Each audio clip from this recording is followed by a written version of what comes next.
Welcome everyone to the third presentation of Arctic IT and Microsoft Government webinar series.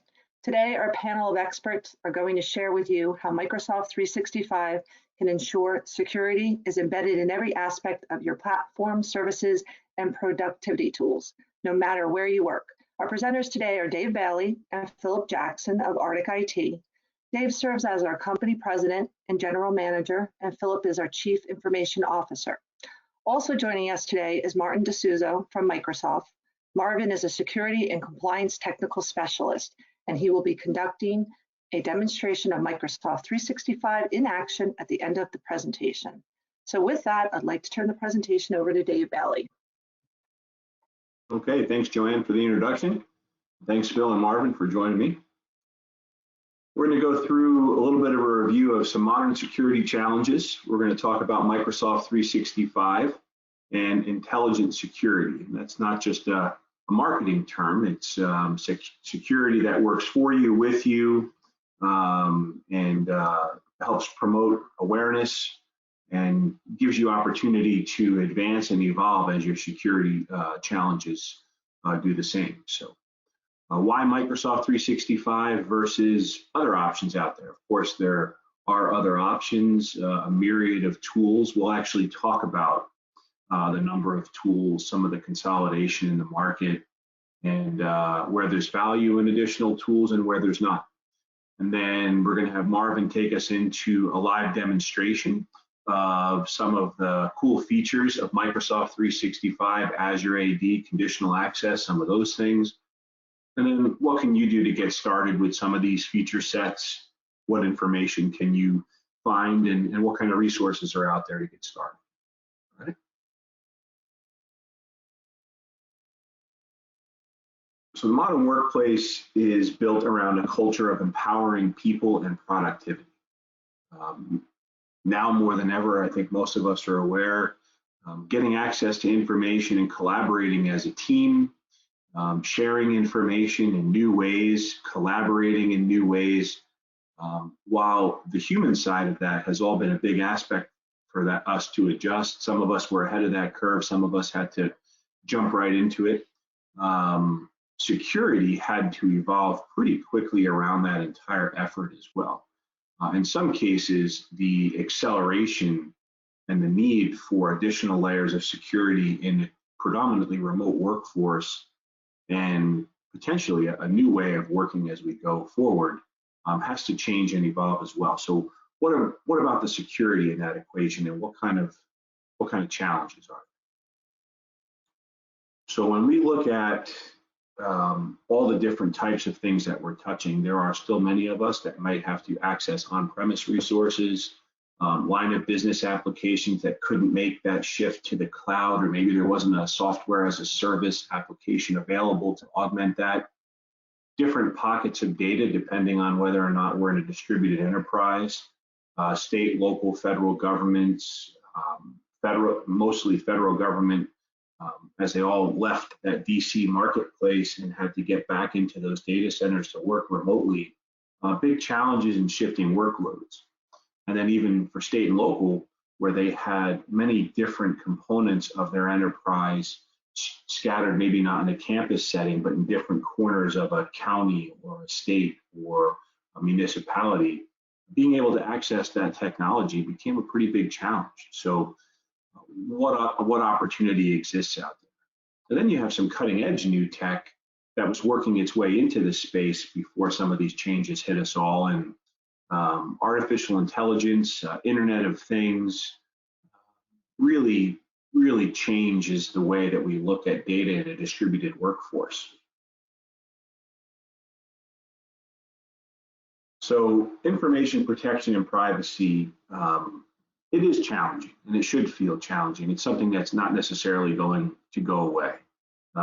Every year that we think we've taken a little bit more of a step further to securing the enterprise, different advancements, different strategies, new ways of cyber attacks, and really larger participation in state-sponsored cyber terrorism, believe it or not, have really continued to evolve what that security footprint needs to be. So 90% of the world's data has been created in the last 2 years.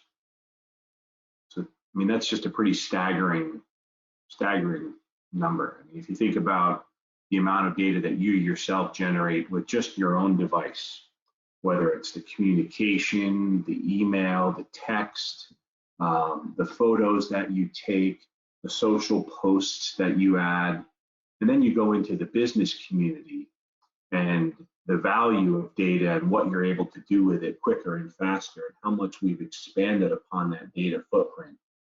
To say that 90% of the world's data has been created in 2 years is pretty staggering. 600 billion is lost to cybercrime each year. That is a low estimate. Now, some of that's subjective, but that's a low estimate. The Center for Internet Security, CIS, puts that at a little bit higher. And 4% of worldwide revenue is the penalty for global data protection regulation non-compliance. So if you think you're protecting the information, you think you're compliant with that stuff, compliance in general is another driving factor in what protection of information and privacy is about. So fragmented point solutions. We touched on that a little bit a slide ago. When you think about all the different pieces of information or line of business applications that we have in our enterprise that we're trying to protect, the tools and the methodologies we have in place are also somewhat chunked up, if you will, fragmented.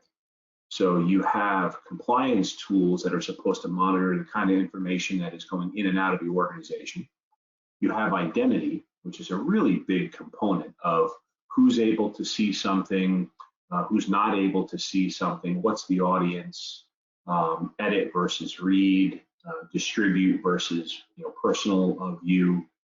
And then you get into the device side of things, from endpoint security, whether it's a mobile phone, a laptop, a PC, a tablet, up to 5, 6 devices for some people, depending on the industry they're in.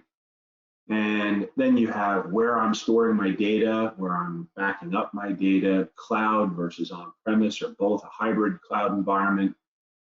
And then depending on the industry we're in, specifically state and local government, where there's a lot of IoT out in the field, whether it's in police, fire, smart cities, all the different ways that organizations are trying to capture more information.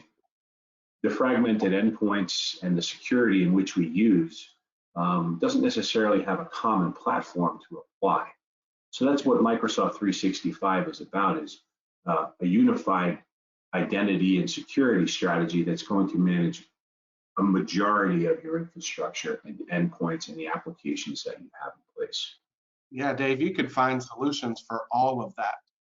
Third-party solutions, you can find hundreds of them. They're all out there, and you'll spend all your days configuring, setting up, training your security experts on how to use it, and they'll all be different, and you'll spend a lot of time maintaining all these different point solutions out there. And so I think that's really where the value of the Microsoft stack and security, and what this slide talks to, it's about balancing security and productivity. Yeah, that's a great point.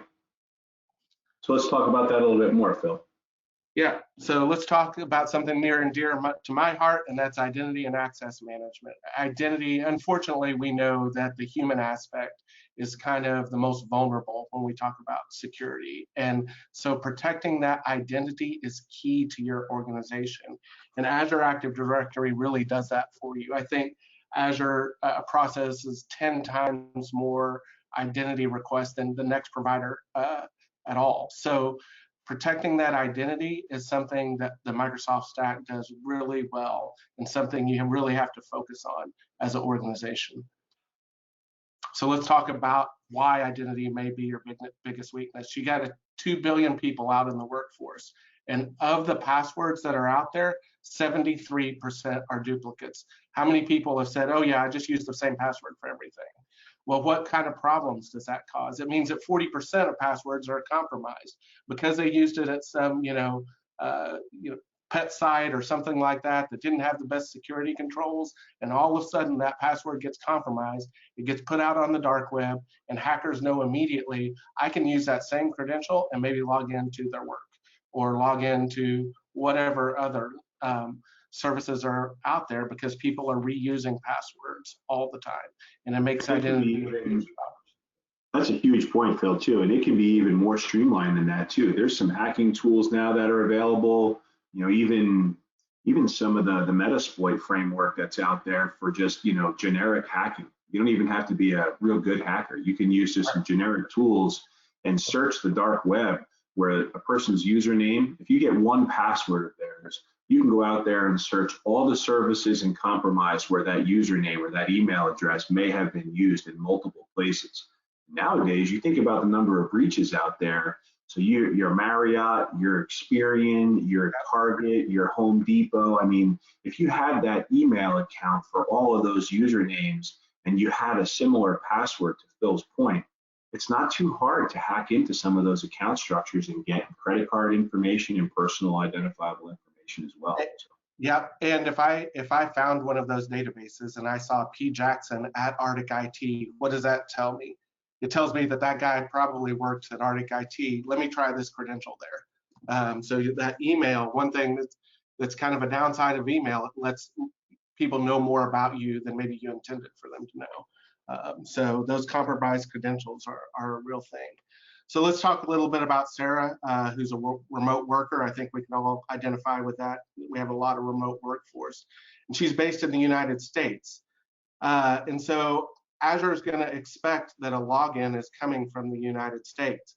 If there was a simultaneous login from across the world, Azure would know to block that sign in. Hey, this sign in isn't allowed. I expect Sarah to be logging in from the United States, and now I see a credential request coming from a different part of the world, and so I need to block that request. I mean, that's some really advanced security there. So what are other ways that we can do to safeguard these credentials? Multi-factor authentication, MFA, MFA, MFA. I'm going to pause for dramatic effect here. If you're not using MFA, you need to be using MFA. It will literally thwart 99.9% of all attacks. That's not made up. It sounds like it's made up, but that's true. So if you're not using something other than a password to secure your environment for identity, you need to be doing that right now today. And Azure AD makes it super easy. It's built in, you can turn it on, and we've done that for lots of clients in short order. It's not a hard thing to do. Privileged identity management. What are you doing about those keys to the kingdom? How are you protecting those? Are you logging who is accessing what, when, where, and how? For how long? What are they doing? Again, you can do those kinds of things with Azure AD. And then moving on beyond passwords. Wouldn't we all like to do that? So you have things like Windows Hello, biometric security. So you can move beyond the idea of a password into these multi-factored, really advanced security ways to authenticate. And then we just talked about leaked credential reporting and monitoring. You have to monitor that so that you can alert your users, hey, you had a credential compromised out here. Here's what happened. You need to change your passwords for anything that you're using that same password for. Pretty good. So let's talk about information protection, right? So it's one thing to secure the identity, authentication, where am I coming from, lots of different ways to really provide what's called conditional access. You know, one final point there, if I just logged in my Seattle office and I'm working away, and then, 5 minutes later, there's an attempt to log in to Office 365, Microsoft 365 from New York, that technology that's already in place inside that Microsoft 365 stack will be able to say, wait a second, there's no way, unless you can teleport, which I do believe will occur someday, I hope. But there's no way you could log into two physical geographies that far apart within 5 minutes of each other. So then beyond that, what's the information that we have access to? So if I'm sending out an Excel document that's loaded with social security numbers, payroll information, home addresses, birth dates, and I set up some rules inside my environment that say, hey, that can't go out because of that sensitive information. That's another key example of how we protect information, documents, secure access to those documents, or what we call data loss prevention at the same time. So let's talk about that in a little bit more detail. 80% of employees use non-approved apps for work. Now you could refer to that as shadow IT. And there are some of us that would like to think that even in the IT space, like Phil and I and Marvin, right? We're in the IT space all the time. Some of you might be as well. And it's like, okay, I'd like to think that those people had the knowledge of what tech they can access and how they might use it. But cloud subscriptions or a tool that helps me do my job faster, shadow IT is a bigger problem than most of us realize. When we get into the state and local government, federal space in more and more detail, we get into agency level, department level automation, and we find, especially in discovery, when we're trying to modernize a workload and move it to the cloud, that several users or several areas inside a department were using a piece of tech that IT did not know about to help do their job better. And we don't necessarily blame them for using technology to automate or better a process or do something more intelligently. However, when it's not folded into a common security scheme and an overall plan, and IT is not in that loop, makes it very difficult to have a uniform and successful security practice, right? So you look here, about a third of the successful attacks against enterprises will be on shadow IT resources in 2020. We had an example where a user was, they decided to use their own password application on a mobile device in a client, and that password protection software and username that they used was compromised. So a hacker got into the web application that also had a mobile component and had access to all of that person's passwords. That person was managing their passwords for work in a non-sanctioned work technology, a piece of shadow IT that wasn't monitored or managed. 88% of organizations are no longer confident that they can detect and prevent the loss of sensitive data. So I don't know if they're just saying that they give up or they don't have the tools in place to address it and really focus down on defining what that data is and how they should protect it. So let's talk a little bit about that. So Marvin, who's joining us today, this is his handsome twin brother, is trying to download a sensitive work document that's stored in a cloud app onto his unmanaged device. Unmanaged device. So device logs in, everything meets the standard, but all of a sudden, this device isn't listed in our security framework. So it's going to block the download of that information for that user. It met all the criteria as far as a supported operating system, all that kind of stuff, but the device itself wasn't registered. And that's important. A hacker could get all those 4 checkboxes, but not have the actual device ID registered on the AD environment and still be blocked from pulling down that content. So information about the incident collected alongside data from firewalls and proxies, that's shared with IT. So when we start talking about threat protection, Phil, why don't you give us a little bit more detail about, outside of the end user, the identity, the data, and the device, the telemetry and the other information that's captured out there in the field that we can put up against that. Yeah, so I mean, one of the things that Azure and the whole Microsoft 365 stack gives you that single pane of glass, and it aggregates all that endpoint data, whether it's from your workstations, whether it's from Azure servers, software as a service, your Microsoft 365, and so you can start to get that telemetry about what's going on in your organization and kind of prevent some of this shadow IT from happening. And it's pretty exciting, and Microsoft's gone a long way around their security offering and helping people like us understand what's going on in the organization, things that maybe we were blind to. Now we have a lot of visibility in. And why is that? Well, attacks are more sophisticated than ever, so the tool set needs to be more sophisticated. Going back to that identity thing, 50,000 corporate identities are attacked every month. Again, I feel like that's low. I mean, it's happening all the time. We see it, Dave, right? All the time. Your identity is under attack. And a lot of that is, I mean, we make ourselves, a lot of times people make themselves publicly available on the internet. Oh, here's who our team is. And so hackers use that information and they target these corporate identities. And then 93% of malware is polymorphic. Means you can't just have one identity for a signature and say, yep, that's malware, because as it moves through your organization, it changes every single time. And this is a pretty scary one, but within 48 hours after a breach, attacker will have control of your network. And that's because they continue to move vertically throughout your organization until they get those keys to the kingdom we talked about earlier, and then it's too late. So how do you kind of protect against these kinds of things?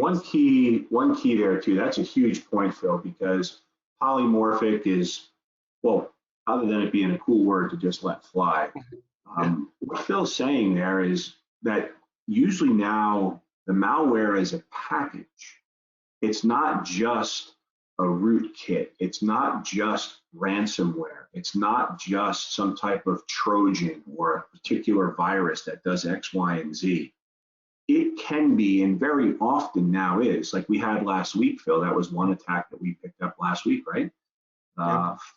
All four of those items, all four of those different types of exploits were in one package, in one email that made it through a pretty sophisticated phishing filter that we use, right to my inbox, right? So we break it apart, we immediately see what that looks like.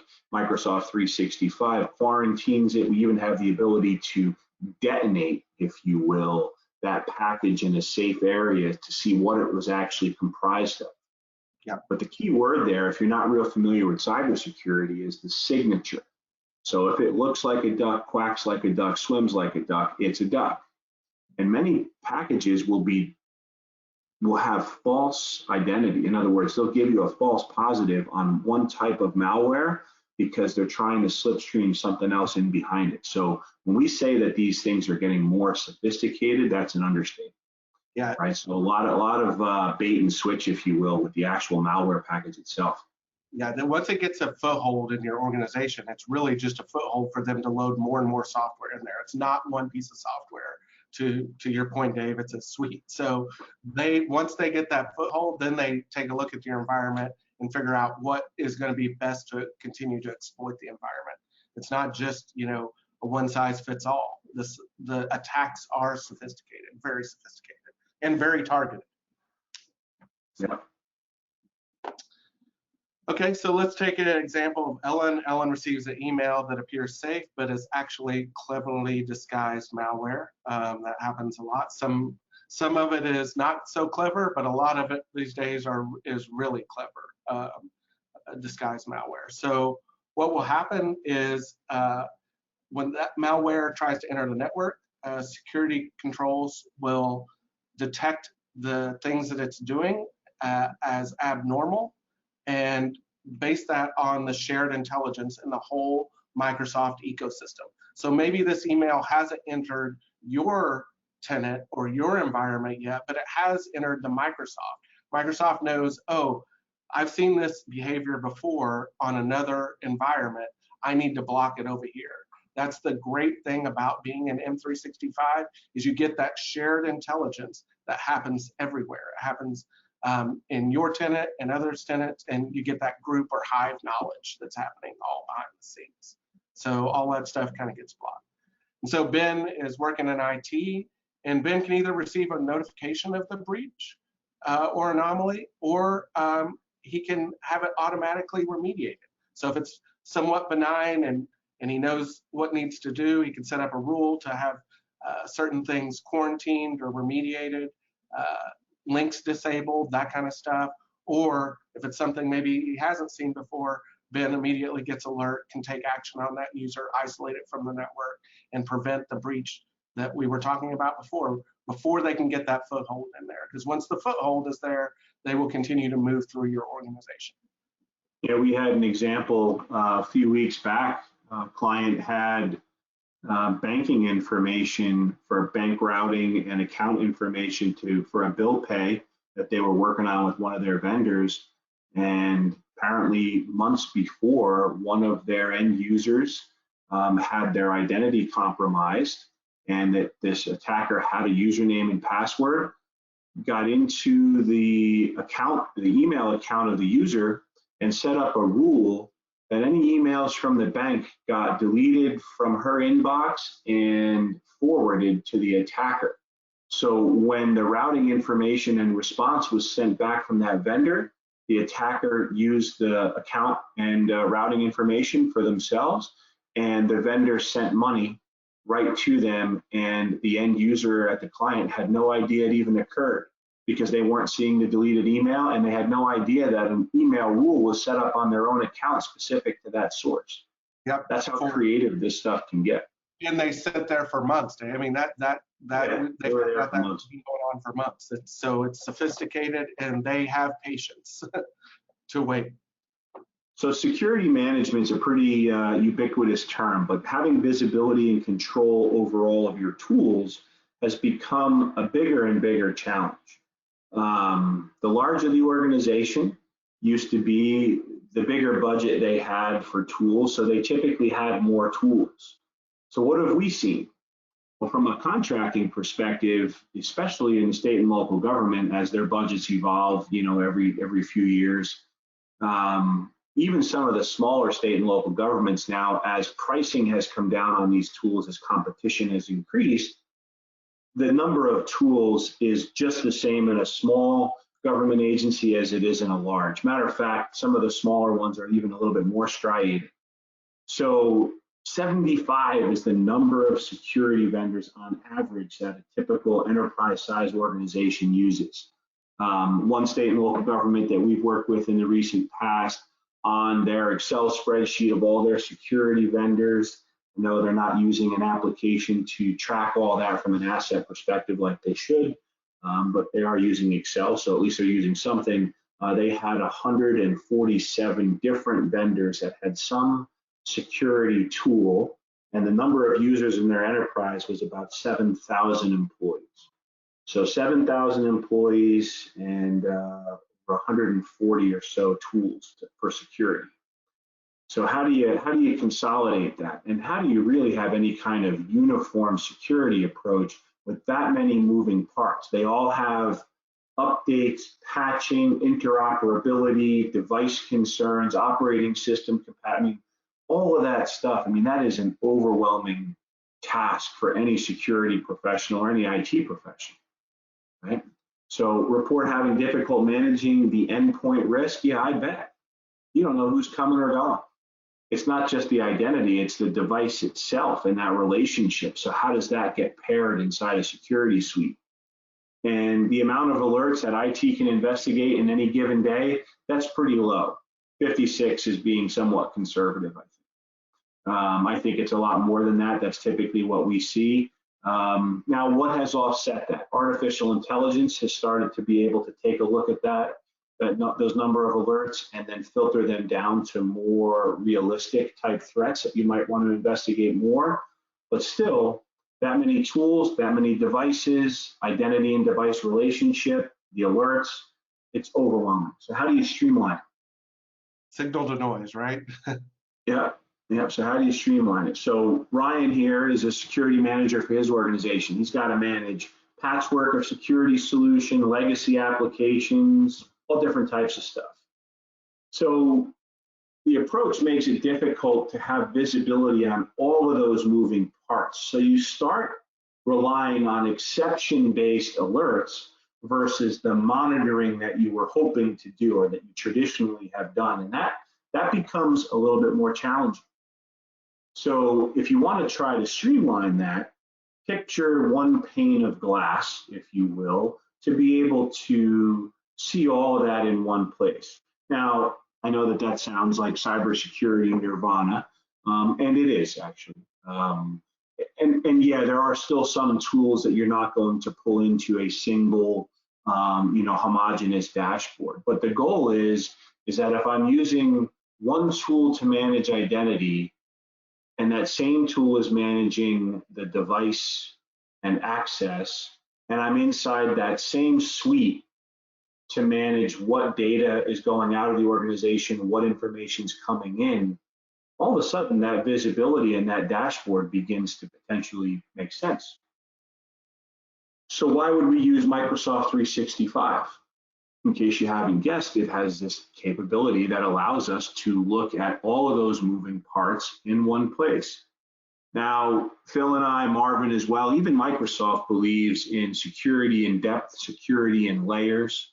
All of your eggs in one basket is not a realistic security approach. But if you can consolidate and eliminate a lot of the guesswork at the identity, device, and the data, then you're able to look at the exceptions and focus on real threats versus the tremendous amount of noise that a multi-vendor, multi-tool approach absolutely creates. So we talk about zero trust. Now, most folks are just starting to hear about this. If you're in the business application space, you're not necessarily focused on cybersecurity. Zero trust may not sound like this thing you're supposed to get excited about, but it's really a mentality. It's really it's just about assuming breach. So think about the security professional in the IT organization that doesn't assume there's a breach. They assume they're behind a wall, they're in Fort Knox, things are great, right? You could become complacent or even ignorant to the threats that are really out there.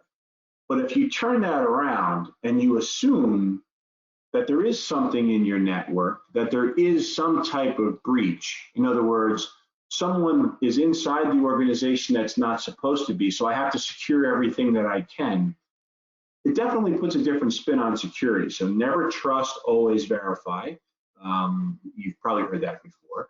But access requests are fully authenticated, authorized, and encrypted before granting access. So just in case someone's inside the wall, I'm going an extra layer and I'm using a zero trust methodology and platform. So micro-segmentation, that's a real word, micro-segmentation allows us to say, I'm going to limit the amount of lateral movement someone inside the network can have by setting up security, authentication, authorization, and encryption even inside the network. So we're going to verify explicitly all the data that's being used and shared with an identity, a device, the device health, its location, the service or workload, how much data is going out of the organization. A couple weeks ago, I was working on cleaning up one of our SharePoint sites in strategic planning. You can imagine how many V1, V2s, V3 happen in a strategic planning exercise, right? Bill called me up about an hour and a half after I was doing that cleanup and said, hey, a bunch of information just got deleted out of one of the sites. Was that you? Large amount of information. So Microsoft 365 said, hey, a whole bunch of documents are on their way out here. Should we hold that up or should we let that go? What do you want us to do? Right, so Phil reached out right away and said, what's going on? Great use of that technology to make sure that someone's not dumping a bunch of information outside of your environment. And assume breach, we talked about that. Minimize the blast radius for breaches. Minimize the blast radius. So when you think about micro-segmentation, if I shorten up the network and I shorten up different areas and workloads and I define my data, then I can limit the access to those things, and that even if there is a breach, because I already was assuming there was, I'm going to minimize the negative impact and risk that imparts on any one of those segments of my business, okay? All right. So really 6 components of security. I'm not gonna read each one of these bullets, but the identities, devices, applications, the data, the infrastructure, and the network. And these really get down, network being one of your more broad functional areas, infrastructure becoming a little bit smaller, definition of data, the type of data, the perimeters around it, the sources, the access, the applications that use it, devices, and then identities. So you get more and more granular as you work through those 6 areas. If you don't have a unique security strategy for each one of these 6 areas and one place to visualize what's happening around all 6 of them, you're working harder than you have to. And that's really the point. And it's at that I want to start talking about Microsoft 365 in more detail and then turn this over tomorrow. Right, so we're going to take a look here. So Office 365, in case you're wondering and you haven't heard yet, that's now called Microsoft 365. That's all the applications, online services, and really holistic cloud-based components of a software as a service suite from Microsoft. Advanced security, so threat protection and advanced threat protection, multi-factor authentication, Windows Defender, which is device level security. That means in conjunction with BitLocker on your machine, if your device was ever compromised, the information is going to be protected and encrypted physically. And then internal data leak prevention, DLP, Azure Loss Prevention, example of that. Microsoft 365 let Phil know that a bunch of information was being deleted or leaving the network, right? So that he could reach out and figure out what's going on. Right? And then you have device management. So Intune, or what we call Microsoft Endpoint Manager today, Windows 10 Credential Guard, single sign-on for more than 10 apps if you want it, and deployment assistance. One of the coolest things in a distributed workforce is we onboard a new employee, we take that laptop, we send it out to them direct from the manufacturer. We don't have to build it out or burn it in anymore on our bench or put our stack on it. As soon as that person gets it, they log into the Microsoft Cloud, automatically sets up their profile and brings them onto our environment from Azure AD, and they're on board and ready to start working as soon as they join. Saves us a tremendous amount of time, and day one, they're in our secure framework where we don't have to worry about it. That's a lot all in one thing. No other vendor has that breadth. Yeah, so it definitely streamlines the process. So identity and access, information, security management, threat protection, all in one place.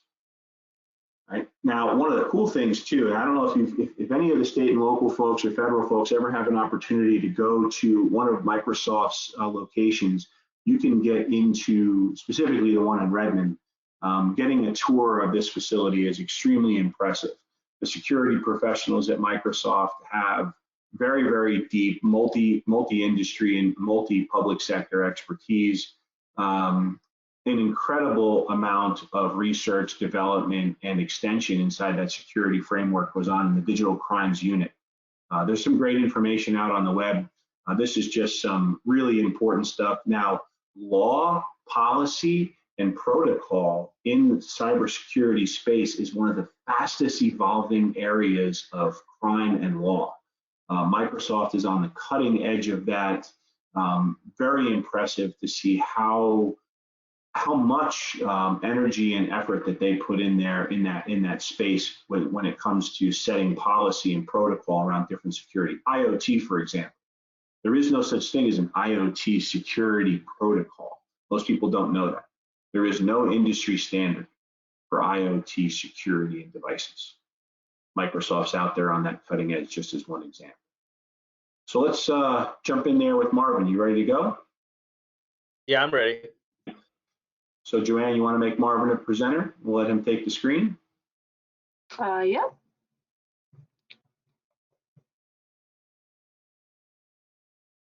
Just to touch on what Dave and Phil were saying, we've moved into a new world with COVID. Everyone's working remotely. Identity is the new perimeter.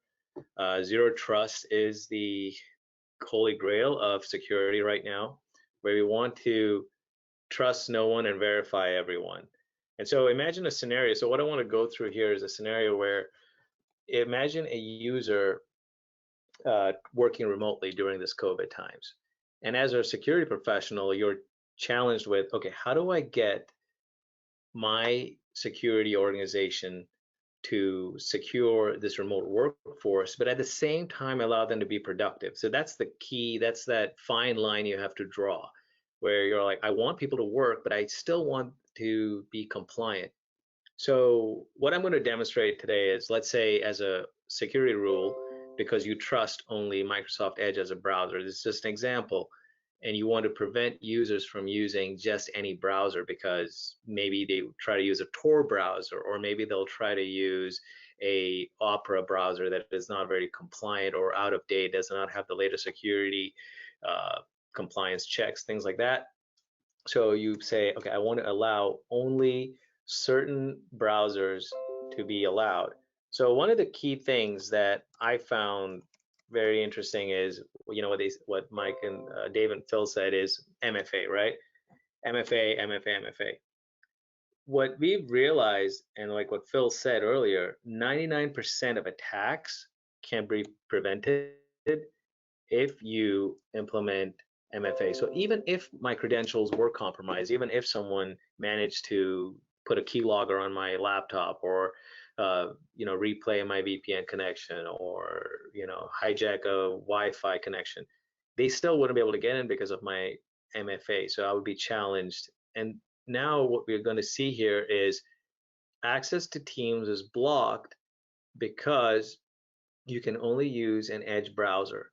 What you also look up here, if you look at this browser here, what you're seeing is we're doing what we call in Microsoft or networking calls a reverse proxy. So through our API integrations and our single sign-on through Microsoft Active Directory or Azure Active Directory, what we're able to do is when you sign into certain resources in the cloud, SaaS applications like Office 365 or Salesforce, Box, Google Suite, whatever those applications are, if they're highly important and you want to secure them and you want to make sure that only compliant browsers are allowed, you can prevent them from using old browsers as well. So this doesn't just stem to or stop at, I only want people to use Edge. You can choose what version of Edge you want people to use. Because let's say there's a version of Edge or Microsoft or Firefox or Chrome that is vulnerable to certain attacks. You can prevent those versions from being used within your environment or on your SaaS environments. So now let's try and access, again, Teams from Microsoft Edge. Okay, so we log in. I'm going to log in again as Alex Wilbur. This is a user I'm trying. So what's going to tell you here is access to Microsoft Teams is monitored. This is like a warning, because again, when you monitor your employees, it's always a good practice to let everyone know that they're being monitored because of privacy rules, things like that. So you can say, okay, I still want to go ahead because I need to get some stuff done. So you log in to Microsoft Teams with the appropriate browser. Now what you want to prevent now, so the scenario here is Alex went home, he decided to have a beer, he's relaxing, and all of a sudden he gets a call. Someone says, hey, can you log into Teams real quick? He says, well, I left my laptop at the office. And they're like, well, please log in and just, can you jump in on this chat and give us some information or help us out with this problem? So he goes on his own computer and he logs in. His own computer is not compliant, it's not registered. We don't have the latest antivirus and EDR protections on there. We don't have any other software guidance or software controls. So basically the security team is saying, okay, you need to log into Teams, we'll let you, but we'll limit what you can do. So this boils back into that zero trust kind of scenario where I give you conditional access, which Dave was talking about earlier. Conditional access is automated and it happens on the fly in real time. So at 3 o'clock in the morning, at 5 o'clock in the evening, or on a Saturday night when all the security team is out doing whatever or sleeping, your automation is working to ensure that only the approved applications on the approved machines and approved users are able to access those particular things. And even once you give them access, it's not free for all access. So as you'll see here, let's say this was something important, right? So I've completed my initial review and I wanted to copy this for some reason, and I hit the right and I hit copy. What you're going to see is a pop-up that says action blocked. based on the organization security policy, you're not allowed to complete this action. You can change it. This is all editable. You can change this message. You can say, because you are using a non-compliant machine, because you are using a non-registered or non-domain registered machine, because you are using a machine with out-of-date browser, whatever those conditional access requirements you have, you can put this information in there. So again, it's real time in a remote world. Because of COVID, we are working in this environment where it's really hard for us to get access to things, and protect everything the way we would like if everyone was on perimeter as security professionals. These kinds of protections in real time really, really help, especially lean teams that are struggling right now. Another thing with DLP is sometimes users get tricked, right? A friend says, hey, or coworker says, hey, can you give me that account number again? And now this is a untrusted machine. You're going over a untrusted Wi-Fi. There's so many ways that a man-in-the-middle attack or some other spoofing attack can take place, that this information can be stolen or compromised. Also, our security policy says Teams is not the appropriate place to share this information. We just don't want you sharing bank account information over Teams. If you're sharing bank account information, we want you to use our financial app, which is ADP or something else. So when you hit that, when you hit the okay, send it, what's going to happen is right now it's being checked to say, okay, am I allowed to send this? Because of this cloud proxy, what's going to happen is in a while you'll see that this bank account information, I got to put the bank account number, sorry.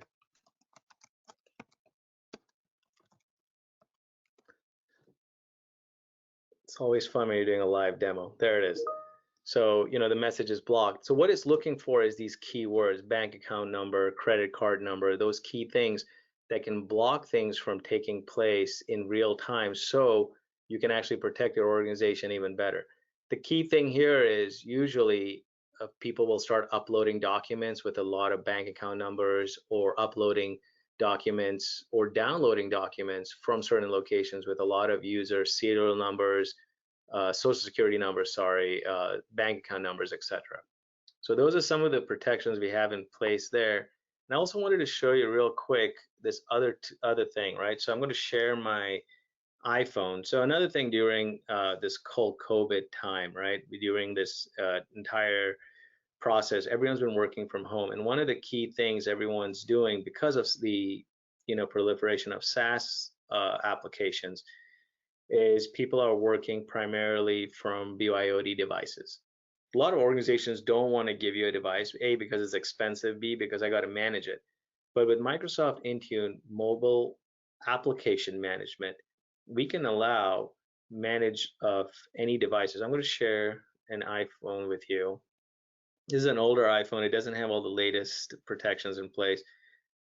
But what I'm going to do is I'm going to open up Teams again, and I'm going to look at this Teams thing now. So it's allowing me to use Teams the way I would from a browser or anything. But since this is a BYOD device, and I'll have access to a lot of other applications. Let's say this was something important, right? This one text, this one message there, and I hit the copy text button. Now what this does here is prevent me from now copying this information to any other application that is not authorized by my organization. So if I try to copy that information here and hit the paste button, you're going to get your organization's data cannot be pasted here. So what that means right now is in live, again, in real time, you are protecting your data's organizations from a DLP. Now this could be a malicious copy and paste, or it could be a mistake, like the user by mistake had copied something that should not be copied and pasting it into an application that is not authorized by your organization. So again, this is that live protection that goes into place that shows you like, hey, okay, I can start protecting or doing things in an automated fashion. So as Dave and Phil were talking about, you want to be able to get to that point where you can automate a lot of these protections, so you're not at making decisions on the fly all the time. So here is where you actually can look at all the different risky sign-ins. Let me just refresh that. So when you look at all the risky sign-ins, you'll see that Alex Wilbur, all the information that we're collecting to make a decision of what really transpired for this user. And if you look at, the MFA info and the conditional access, so this is where all the conditional access policies were hit that Alex hit as he tried to log in. And so you can see here that he hit the Teams copy and paste policy. And if you go and look at the Teams copy and paste policy here, what you'll see is we have a block copy and paste. And if you scroll down here, we're choosing, let me just choose it again. Hold on a second. I just want to show you how easy this is real quick. So you look at the only edge, and what you'll see here is this is the version of edge that we are allowing, and all you have to do is these three kind of like if and then statements have to be filled out, and everything is, you don't have to be a programmer to do this, honestly. All you have to do is be able to drop down, and you go to Teams, and it just go to help, about, and you choose with Edge, you choose which browser you can use. So you can actually keep this up to date, or you can say, you know what, I want to have multiple versions in there. So you can have multiple versions in there, and you can say, okay, I want to use Edge, I want to use Chrome, and I want to use Firefox. I don't want to use any other browser.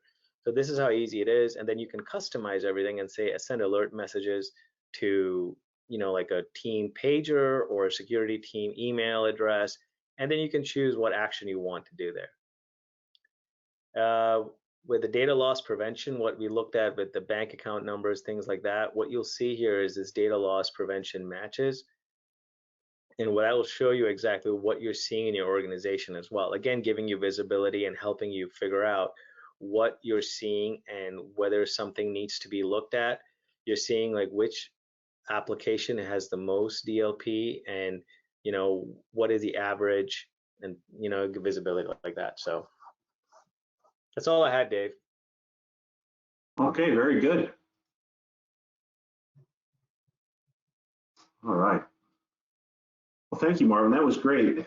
I think one of the coolest things is as Teams has really gotten adopted by, well, pretty much everybody we work with. Every once in a while, we'll see a little bit of Zoom for meetings and stuff like that. But when we get into content and we think about the unique footprint that Teams has created,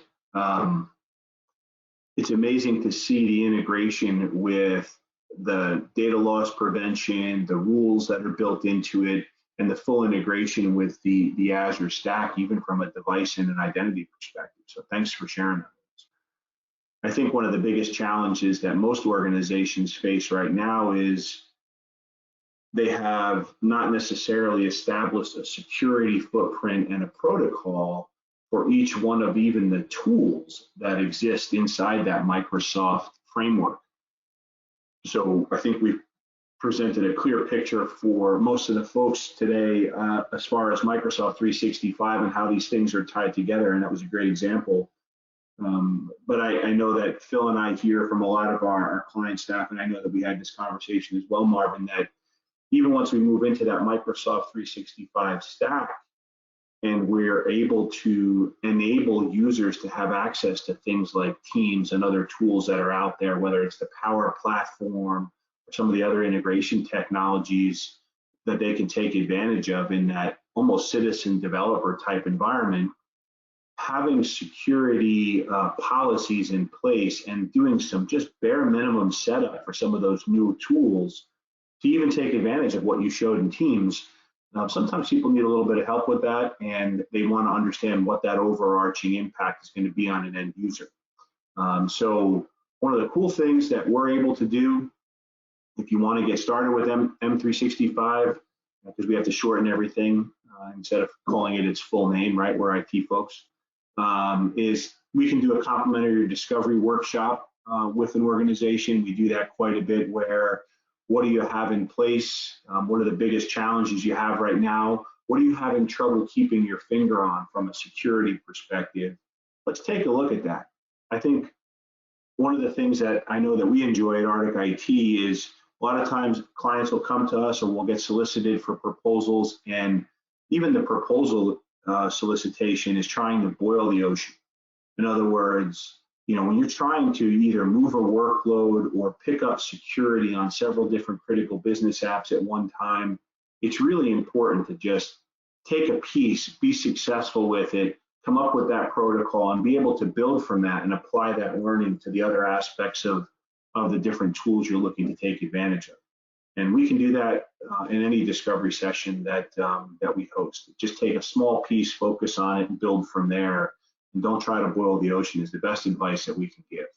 Talk about cloud capabilities. What is the biggest priority for the agency, department, government that you're in, that you're trying to automate? Is it a small workload that you're trying to move because it's not secure the way you're accessing it? Traditional VPN access is not quick enough. You can't encrypt the communications because it's a little bit more difficult because of how people are accessing the environment. Whatever it is, let's talk about it. Let's see what we can work out. So looking at a strategic approach, migration, end user adoption, those are all important as well. We've all three of us talked about multi-factor authentication.